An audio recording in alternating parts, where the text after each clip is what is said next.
আসসালামু আলাইকুম। অনুসন্ধানী বাংলা টিভির পক্ষ থেকে সবাইকে স্বাগতম। আপনাদের সাথে আছি আমি মোসাম্মদ সুমাইয়া।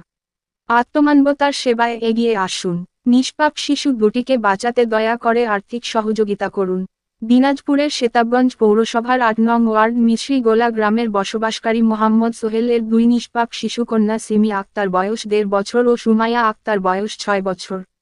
জন্ম থেকেই তারা হার্ট ছিদ্র রোগে আক্রান্ত। সোহেল পেশায় একজন দর্জি।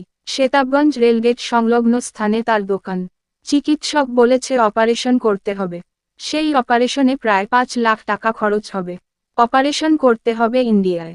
দরিদ্র সোহেল অনেক কষ্ট করে দুই শিশু এবং তার পরিবারের ভিসা পাসপোর্ট করার পাশাপাশি ১,৫০,০০০ টাকা জোগাড় করেছে। অবশিষ্ট ৩,৫০,০০০ টাকা সে জোগাড় করতে পারছে না।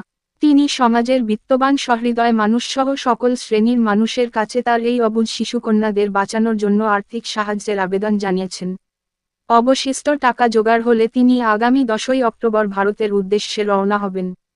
কোন সহৃদয়বান ব্যক্তি যদি এই শিশু দুটিকে বাঁচাতে আর্থিক সহযোগিতা করতে চান তাহলে ০১৮২৫৬৭১৭৭৭ এই নাম্বারে নগদ এবং বিকাশ করা আছে, সাহায্য পাঠাতে পারেন। আপনাদের সামান্য সহযোগিতাও এই নিষ্পাপ শিশু দুটির প্রাণ বাঁচাতে গুরুত্বপূর্ণ ভূমিকা রাখতে পারে। দয়া করে কেউ অবহেলা করবেন না। Can anybody out there hear me? Hear me?